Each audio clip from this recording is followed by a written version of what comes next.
Hey guys, it's getting started with park. Today we're going to do a little bit of boat cleanup.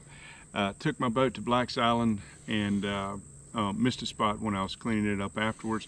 I had somebody that was asking about my boat cleanup hacks, so this is it. I've got a little dirty spot down here. We're going to get a good close-up of it here in just a second, and then we'll get it cleaned up.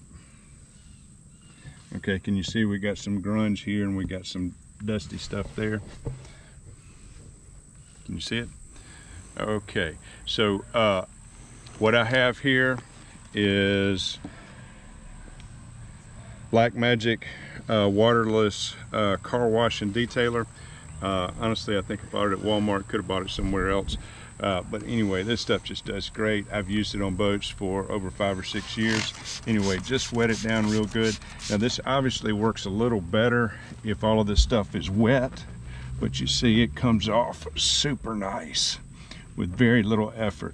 Now, if I had been trying that with just a brush and just water, I missed a spot. Okay, if I'd been trying that after it had dried on, that would be an absolute mess. So you can cover your whole boat in almost no time. Now this rag that I'm using is just the cheap rags that you buy at various and sundry places. I can use the same rag over and over and it still gets it plenty clean and it gives it a nice shine. You can do it before you go out and you can do it when you come back in a matter of moments. So thank you for your time. Black Magic waterless car wash and detailer. Have a good day.